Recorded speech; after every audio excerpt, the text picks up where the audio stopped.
tutti di Luar, del Veneto, dell'Unione Mediati e dei Democratici Razionalisti. Credo che sia la prima volta che Luar partecipa come primo dentro del movimento federalista europeo. Spero che possa partecipare sia invitata anche le altre convenzioni che vengono fatte in varie città d'Italia. Io sono anche socio del movimento federalista europeo. Dico la verità, sono diventato europeista un po' per disperazione. No, con la speranza Europa, ma di fronte alla disperazione del degrado culturale, politico, c'è in questa Italia. Mi chiedo alle volte, ma mi chiedo, credo che ce lo chiediamo tutti, cosa sarebbe stata in questa piana l'economia italiana di fronte alla crisi finanziaria ed economica mondiale, prima ancora con la crisi petrolifera, se l'Italia non avesse aderito all'euro.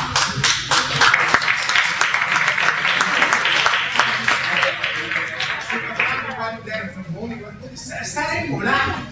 E quello che stupisce è che coloro che erano contro quella visione dirigono oggi il nostro governo. Questa è la vergogna.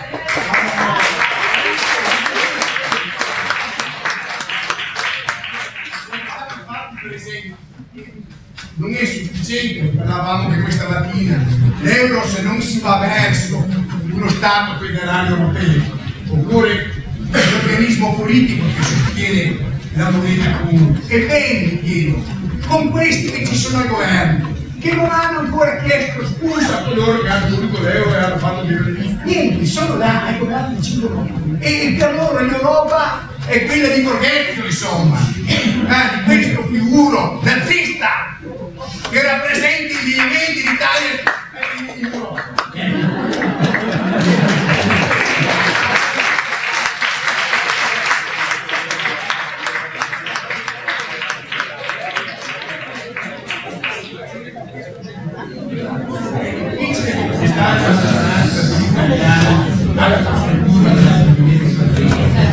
Sono gli altri paesi, qui si ha per parlare,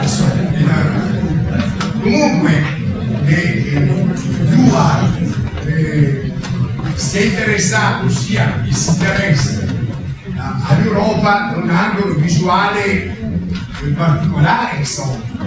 Lui è un'associazione che sia in Italia che a livello europeo si occupa e si batte per la laicità delle pubbliche istituzioni. In Europa lo fa attraverso la Federazione Comunista Europea di cui siamo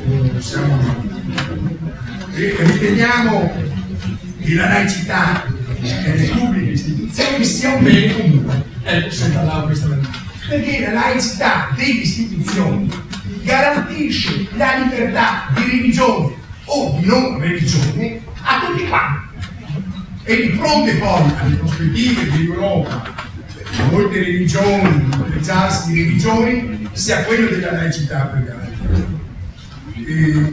La commissione, inutile che lo ricordi a voi, ma la commissione tra istituzioni, tra religione e potere politico ha portato all'interno degli ordinamenti giuridici discriminazioni e emarginazioni e sono anche persecuzioni dei diversi religiosamente.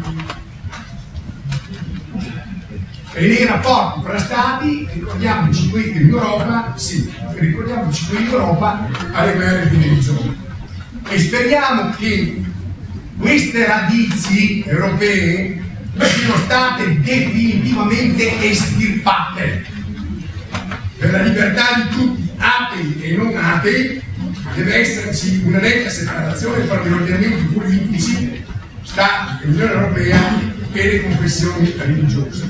Con il preambolo del Trattato di Lisbona si parla di ispirazione alle eredità culturali, religiose, umanistiche dell'Europa, da cui si sono sviluppati i loro universitari, eccetera, eccetera.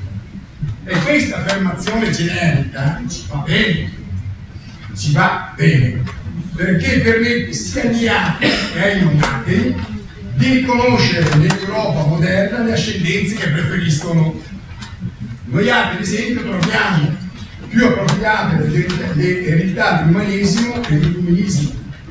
Invece non ci andava bene quando si chiedeva ufficialmente, e lo chiedeva il governo Berlusconi, che nella Costituzione europea esplicitasse il riconoscimento delle comuni radici giudaico-cristiane. Questo non ci va bene. Comunque avrei altre cose a dire, ma hai ragione. Però permettete una cosa sola. Auguri di buon 25 aprile e di 1° maggio.